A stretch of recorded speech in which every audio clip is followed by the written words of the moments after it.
45 ஆகாஷ்வாணி நேயர்கள் கேட்க இருப்பது வானொலிக்கு 90 சிறப்பு நிகழ்ச்சியில் புதுச்சேரி காஞ்சிமா முனிவர் பட்ட மேற்படிப்பு மற்றும் ஆராய்ச்சி நிறுவன தமிழ்துறை பேராசிரியர் முனைவர் ME கிருஷ்ணகுமார் அவர்கள் பங்கேற்கும் நேர்முகம் கேட்கலாம். நேர்முகம் காண்பவர் மயிலாடுதுறை த. செந்தில்குமார் அவர்கள். ஐயா வணக்கங்க. ஐயா வணக்கங்க. உங்களுக்கு பிறந்த ஊர்? சென்னைங்க. சென்னையில் வந்து KK நகரில் இருந்தாங்க. படித்ததும் அங்கே தாங்கய்யா. மாநில கல்லூரியில் படிக்கும் பொழுது சென்னை வானொலி நிலையம் நல்ல வாய்ப்புலாம் கொடுத்தாங்கய்யா மாணவர் பருவத்திலேயே. அதாவது இளைய பாரத நிகழ்ச்சி அதில் தொகுத்து வழங்கியிருக்கீங்க, அதெல்லாம் நான் கேள்விப்பட்டிருக்கேன். சென்னை வானொலி நிலையம் உங்களுக்கு அந்த தொடர்பு அதை கொஞ்சம் சொல்லுங்களேன். சென்னை வானொலி நிலையம் வந்து எங்களுடைய மாநில கல்லூரி பக்கத்திலே இருக்குங்க. அதனால தமிழ் படிக்கக்கூடிய மாணவர்களுக்கு ஒரு நல்ல வாய்ப்பாக அமைஞ்சதுங்க. தமிழில் எப்படி பேசினா வாய்ப்பு கிடைக்குமா, அதுவும் அந்த பள்ளி பருவத்தில் கல்லூரி பருவத்தில் இருக்கக்கூடிய குழந்தைகளுக்கு தெரியாதுங்க. ஆனால் இந்த வாய்ப்பு இருக்குன்னு தெரிஞ்சோன்னா அவங்க தமிழ் வளர்க்கக்கூடிய ஒரு இடமாக வானொலி நிலையம் அமைஞ்சதுங்க. எந்த காலகட்டம் அது? இப்போ நீங்கள் அங்கே போனப்போ சந்தித்த நிலையத்தில் வந்து நிகழ்ச்சி பொறுப்பாளர்கள்லாம் இருப்பாங்க இல்லையா, யாராவது நினைவுபடுத்தலாம் கொஞ்சம் சொல்லுங்களேன். அப்போ மகாலட்சுமி அம்மான்னு இருந்தாங்க. அவங்க வந்து ஒரு தாயிலம் கொண்டவர்கள் போல் ரொம்ப அழகாக சொல்லி தருவாங்க. அதாவது குழந்தைகள் படிக்கிற பசங்க இவங்க தவறு செஞ்சிட்டாங்கன்னுலாம் சொல்லாமல் அவங்களுக்கு வந்து அந்த உச்சரிப்பு ழகரம் லகரம் லகரம் எல்லாமே பொறுமையாக சொல்லிக் கொடுப்பாங்க. அதுவும் அவங்க எதுக்கு சொல்லிக் கொடுப்பாங்கன்னா அடுத்து ரெக்கார்டிங் போகும்போது அங்கே இருக்கக்கூடிய பெரியவர்கள் இருக்காங்க இல்லையா, அவங்களும் மிகவும் கண்டிப்போடு இருப்பாங்க. ஒரு எழுத்து தவறானாலும் நீங்கள் வந்து நாளைக்கு வாங்கன்னு சொல்லிடுவாங்க. அத்தனை உழைப்பும் வீணாகி விடும் என்பதற்காக இந்த அம்மா ரொம்ப அழகாக முன்னாடியே பயிற்சி கொடுத்துருவாங்க. அங்கே போய் நீங்கள் பேசுகிறதுக்கு முன்னாடி எப்படின்னு பேசணும் அப்படின்னு சொல்லி எல்லா மாணவர்களுக்கும் என்னென்ன திறமை இருக்கோ அந்த கலையை வளர்க்கக்கூடிய அளவர்களுக்கு அவங்களுக்கு நிறைய வாய்ப்பினை கொடுத்தாங்க. அப்பொழுதுதான் வந்து அந்த வானொலி வாய் பேசும் நூலகம் அப்படின்னு சொல்லி சொல்லும்போது ஒரு நூலகம் என்று சொன்னாலே அது 100 நண்பர்களுக்கு சமம் என்று சொல்லுவாங்க. அப்படிப்பட்ட அந்த நூலகம் வாய் பேசும் நூலகமாக அமைஞ்சதுன்னா அது வானொலி தான். ஒரு மக்களின் தேவை வானொலி சேவை. அதை நீங்கள் எப்போ நீங்கள் கேட்குறீங்களோ அப்போ தான் நீங்கள் தமிழில் நீங்கள் இலக்கியத்தில் சொல்லும் பொழுது கவிதை சிறுகதை நாவல் இது எல்லாமே வந்து இப்போ கூட நீங்கள் வந்து நாவலை பற்றிலாம் அழகாக சொல்லி பக்கங்கள் புதுச்சேரி வானொலியில் ஒளிபரப்பாயிட்டு மிக அழகாக ஒருத்தரை படிக்கிறதுன்றது ரொம்ப கடினம், அதுக்கு நல்ல பயிற்சி வேணுங்க. ஆனால் கேட்பது என்பது ரொம்ப அழகாக இருக்குது. நீங்கள் சொல்லும் பொழுது அந்த நாவலை வந்து நல்லா கேட்க முடியாது. நம்ம திருவள்ளுவர் சொல்லும்போது கூட சொல்லுவார், செல்வத்துள் செல்வம் செவிச்செல்வம் அச்செல்வம் செல்வத்துள் எல்லாம் தலைன்னு சொல்லுவார். அது வரக்கூடியது இந்த வானொலியை வச்சு தான் சொல்லியிருப்பாரோ அப்படின்னு தோணுதுங்க. 2000 வருஷத்துக்கு முன்னாடியே ஒரு யுகத்தில் வந்து வானொலின்னு ஒரு ஊடகம் வரும். ஆமாங்க, அதுதான் செல்வத்துக்கு செல்வம். ஏன்னு கேட்டால் எல்லா ஊடகத்திற்கும் தலையானது வானொலி தான். அதனால தான் தலைன்னு முடிச்சிருக்காரு. அது இதுக்கும் பொறுத்தம். நம்ம செல்வத்தில் செல்லும் நல்ல அறிவுரை கேட்பது, பெரியோருடைய உரையை கேட்பது, சான்றோர் உரையை கேட்பது என்பதை தான் அவர் சொல்லியிருக்காரு. ஆனால் எல்லாமே அந்த வானொலியில் கிடைக்குதுங்க. சிறு வயதில் வானொலி கேட்ட அனுபவம் அதெல்லாம் கொஞ்சம் சொல்லுங்களேன். கிட்டத்தட்ட ஒரு 32 வருடங்களாக எனக்கு இந்த வானொலியோட தொடர்பு இருக்குங்க. அதாவது நிகழ்ச்சியை கேட்பது, நிகழ்ச்சியில் கலந்து கொள்வது. நம்ம தமிழறிஞர்கள் எப்படின்னா நம்ம வானொலி நிலையத்தில் இருக்கவங்க அவங்க தமிழ் பேசுகிறவங்களை பார்த்தாலே தங்களுடைய உறவுகள் போல நினைப்பார்கள். அவங்க வந்து எப்படியாவது இவர்களை நம்ம நிலையத்தில் பேச வைக்கணும் அப்படின்னு ஒரு வாய்ப்பை கொடுத்து அவர்களை நல்ல பேச்சாளர்களாக நல்ல எழுத்தாளர் உருவாக்கக்கூடிய அதாவது எப்படி ஒரு திரைப்படம் வருதுன்னா பின்னாடி இருந்து இயக்குபவர்கள் இயக்குநர்கள் இந்த கேமராமேன்லாம் இருப்பாங்களோ அதே மாதிரி தமிழுக்கு ஆக்கம் கொடுக்கக்கூடியவர்களாக இந்த வானொலி நிலையத்தை சார்ந்தவர்கள் இருப்பாருங்க. ஆனால் அவர்கள் தங்களை வெளிப்படுத்திக்க மாட்டாங்க, எப்போதும் முன்னேற்றுவார்கள் மற்றவங்களை. நீங்கள் இப்படி வாங்க, ஏன்னா அவங்களுக்கு பேசி பேசி அதே தொழிலாகிடுச்சு. ஆனால் புதியவர்கள் வரும்போது அவர்கள் நல்ல ஊக்கப்படுத்தக்கூடிய ஒரு ஏணியாக இருக்கக்கூடியவர்கள் நம்ம வானொலி நிலையத்தை சார்ந்தவர்களாக இருக்காங்க. ரொம்ப அன்போடு பேசக்கூடியவர்கள். ஆனால் வாய்ப்பு அவங்க சொல்லி தான் நமக்கு தெரியும், பூவிலே சிறந்த பூ வாய்ப்பு என்பது. அவங்க கொடுக்கும்போது அதை நல்லா பயன்படுத்திக்கணும் அப்படின்றது எல்லா மாணவர்களுக்கும் அது இருக்குங்க. நிறைய போட்டித் தேர்வு எழுதி தேர்வு பெற்றவர்கள் நிறைய பேர் இருக்காங்க. ஏன்னா அவங்களோட பழக்கம் வரும்போது அந்த செய்தி வாசிப்பாளராக வருவாங்க, அதே மாதிரி அறிவிப்பாளருக்கு எடுக்கும்போது அதில் கலந்து கொள்ளணும்னு ஆர்வம் இருக்கும். ஏன்னா மாணவ பருவத்தில் எல்லாருக்கும் நிறைய பணம் சம்பாதிக்க ஆர்வம் இருக்குங்க. அதற்கான ஒரு அறிவு சார்ந்த ஒரு வாய்ப்பாகவும் இந்த வானொலி நிலையம் அமைஞ்சிருக்குங்க. அதனால சென்னையில் வந்து சென்னை வானொலி நிலையத்தில் வந்து இளைய பாரத நிகழ்ச்சி இதிலலாம் நீங்கள் கலந்துக்கிட்டீங்க. காரைக்கால் வானொலியிலையும் நீங்கள் நிறைய நிகழ்ச்சிகள்லாம் பண்ணியிருக்கீங்க. ஆமாங்க. அந்த சூழல் எப்போ ஏற்பட்டுது? இங்கே நான் கல்லூரி பேராசிரியராக தாகூர் கலைக்கல்லூரியில் புதுச்சேரியில். ஆமாங்க. அப்போ என்னை வந்து பணிமாற்றம் செஞ்சாங்க காரைக்காலில் அண்ணா கல்லூரிக்கு. அண்ணா கல்லூரியில் தமிழ் துறை தலைவராக போயிருந்தாங்க. அப்போ அந்த மாணவர்கள் வந்து நல்ல தமிழ் படிக்கக்கூடிய மாணவர்கள். அந்த கல்லூரிக்கு பின்னாடி தான் அந்த வானொலி நிலையம் இருக்குது, அங்கே போனதில்லைன்னு சொன்னாங்க. அதனால அந்த வாய்ப்பை வந்து பயன்படுத்திக்கணும்னு நான் போய் இயக்குனரை போய் பார்த்தாங்க. அப்போ வந்து அவர் ரொம்ப மகிழ்ச்சியோட மாணவர்கள்லாம் அழைத்து வாங்க அப்படின்னு சொல்லி நிகழ்ச்சிக்கு வாய்ப்பு கொடுத்தாங்க. அப்போ மாணவர்கள் எல்லாமே மிகுந்த ஆர்வத்தோடு கலந்து கொண்டாங்க. நான் அறிமுகப்படுத்திட்டு வந்துட்டேங்க. 2 ஆண்டு கழித்து புதுச்சேரிக்கு வந்துட்டேன்.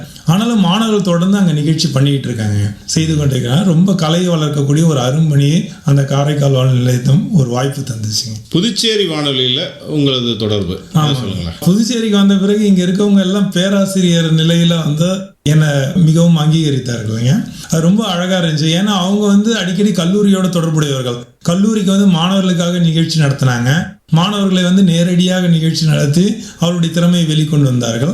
அப்பொழுது எங்களோட பழக்கம் ஏற்பட்டுச்சு. அப்படினால எங்களுடைய தமிழ் துறை என்று சொன்னாலே எல்லா பேராசிரியர்களும் அழைத்து ஏதாவது ஒரு நிகழ்ச்சி, தமிழ் அறிஞர்களை பற்றி பேசுவது, தமிழ் நாள்களை பற்றி பேசுவது, அதே போல இலக்கியங்களை பற்றி பேசுவது, சிலப்பதிகாரம், மணிமேகலை, காப்பியங்கள், எந்த ஒரு நிகழ்ச்சியாக இருந்தாலும் அந்தந்த நாளை பார்த்த நம்ம வானொலி நிலையத்தோட தொடர்பு வந்துட்டாலே நமக்கு அலையும் காலமும் சொல்லுவாங்க இல்லையா, time and tide for wait for none அப்படின்னு சொல்லி ஆங்கிலத்தில் சொல்வது போல காலம் யாருக்காகவும் காத்திருக்காது.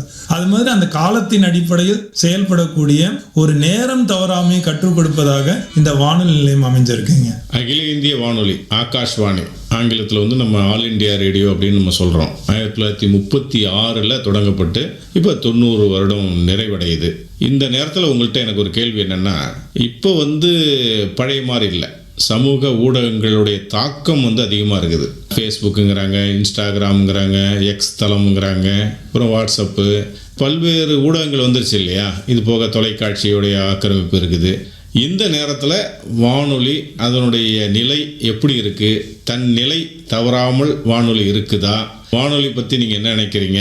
நம்மளுடைய நேரத்தை திருடக்கூடிய வகையில் தான் வந்து ஊடகங்களுடைய தாக்கம் இருக்குது. ஆனால் வானொலி எப்படி? வானொலி பற்றின ஏதாவது பெருமையான விஷயங்கள் சொல்லணும்னு நினைக்கிறீங்களா? சொல்லுங்களேன். அதாவது பெரியவங்க எப்பொழுதுமே தன்னுடைய குழந்தைகள் வீணா போகிறத விரும்பவே மாட்டாங்க. அப்படிதான் எல்லோரும் செல்ஃபோனை தொடாதீங்கன்னு சொல்லுவாங்களே தவிர வானொலி கேட்காதீங்கன்னு யாருமே சொல்ல மாட்டாங்க. ஏன்னா அதில் தான் எல்லாமே இருக்குது. வானொலி கேட்டால் நீங்கள் நன்றாக தமிழ் பேச முடியும். வானொலி கேட்டால் நீங்கள் போட்டித் தேர்வுக்கு தயாராக முடியும். வானொலி கேட்டால் நீங்கள் ஒழுக்கமாக வாழ முடியும். வானொலியை கேட்டால் நீங்கள் நேரம் வீணாகாது. மற்றவையெல்லாம் பொழுதுபோக்காக இருக்கும். ஆனால் இது வந்து பொழுதை ஆக்குவதாக அமையும். அப்படிப்பட்ட ஒரு நல்ல ஒரு ஊடகமாக இருக்கிறது. அது மட்டும் இல்லை, இந்த உயிரை காக்கக்கூடிய ஒரு ஊடகமாகவும் வானொலி தான் இருக்குது. எப்படின்னு கேட்டால், நம்ம மீனவர்கள் இருக்காங்க, அவங்களுக்கு வந்து புயல் வருமா, மழை வருமா, அந்த காலத்துலாம் கடவுளே நீ தான் காப்பாற்றணும் அப்படின்னு சொல்லி வானிலிருந்து ஒலி கேட்கதான்னு பார்ப்பாங்க. ஆனால் இன்னைக்கு வானொலி கேட்கிறது. அவங்க இப்போ பாதுகாப்பாக போயிட்டு வாங்க என்று சொல்லக்கூடிய அளவிற்கு இருப்பதையெல்லாம் நம்ம பார்த்துக்கிட்டோம். வானிலை அறிக்கை தினமும் பல தடவை நம்ம அதை ஒளிபரப்புறோம். அப்புறம் பேரிடர் காலத்தில் வந்து புயல், மழை, வெள்ளம், இந்த நேரத்துலலாம் பார்த்தீங்கன்னா வானொலியோடைய சேவை வந்து ரொம்ப அதிகம். அதை பற்றியும் சொல்லுங்களேன். புயல் காலத்தில், மழை காலத்திலலாம் வந்து மின்சார தடைப்பட்டுருச்சுன்னா அப்போ நம்ம எங்கே இருக்கோன்னு கூட தெரியாது. வீட்டை எல்லாத்தையும் சாத்திட்டோன்னா மக்களோட தொடர்பு இருக்கா, என்ன நடக்குது வெளியில் எதுவுமே தெரியாது.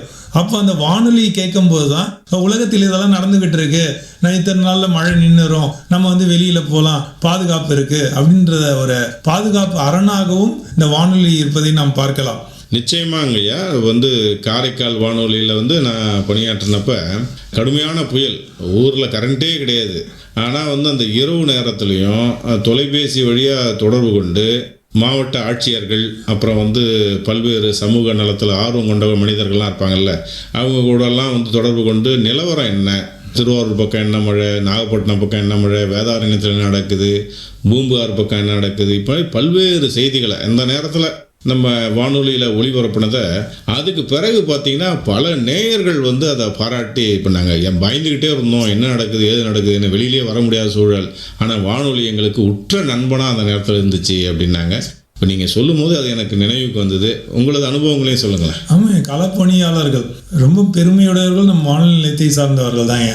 என்னன்னு கேட்டிங்கன்னா, எல்லோருமே வந்து ஒரு ஆபத்துனா வீட்டுக்குள்ளே போய் கதவை சாத்திக்க தான் விரும்புவாங்க.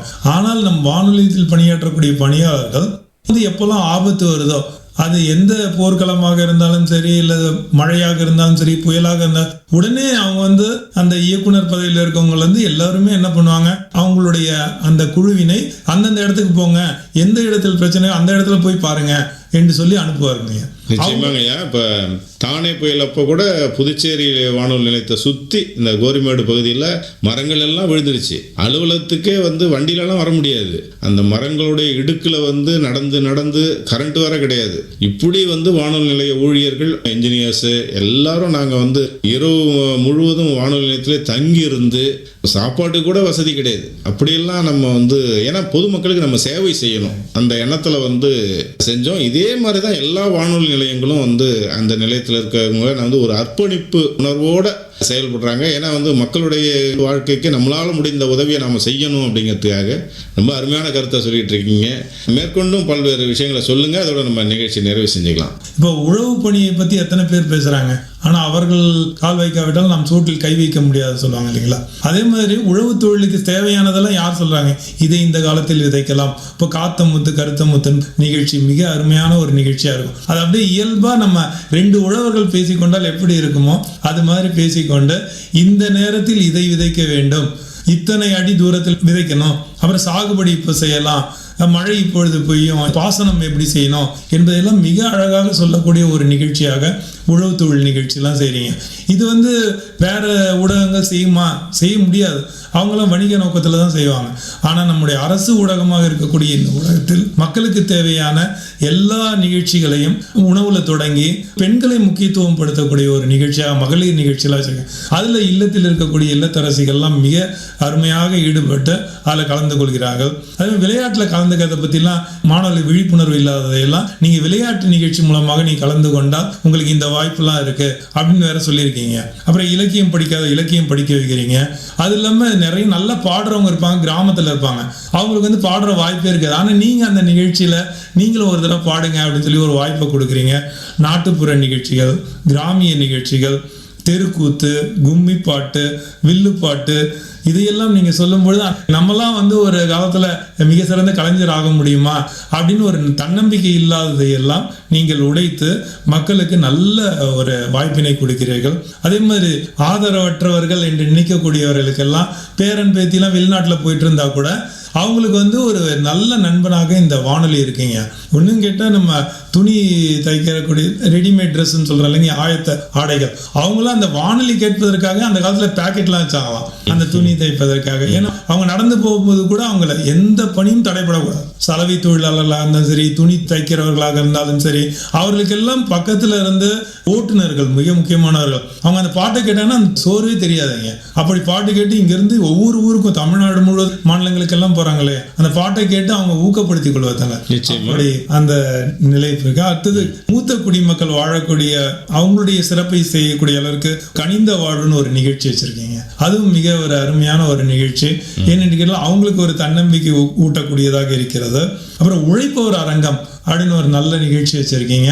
அதில் வந்து உழைப்பவர்களுக்கு எல்லாம் அவங்களுக்கு தேவையான வணிக வாய்ப்பு, ஒருவர் எப்படி இருக்கணும், வாழணும், ஒருவருக்கு இருக்க வேண்டிய திறமை, இருக்கக்கூடாதமை, வறுமை, அதை ஒழிப்பதற்கெல்லாம் நீங்கள் நிறைய பணி செஞ்சுக்கிட்டு இருக்கீங்க. மேலும் உங்களுடைய பணி 90 ஆண்டு காலம் மட்டுமல்ல, இன்னும் பல்லாண்டுகள் வாழ்ந்த எல்லா மக்களும் வழிகாட்டக்கூடிய இந்த வானொலி நிலையத்தை வாழ்த்தி மகிழ்கிறோங்க. நிச்சயமா ஐயா, உங்களை சந்திச்சு பேசுனதுல மிக்க மகிழ்ச்சி. நன்றி, வணக்கம் ஐயா. வணக்கங்க. நேயர்கள் இதுவரை கேட்டது வானொலிக்கு 90 சிறப்பு நிகழ்ச்சியில்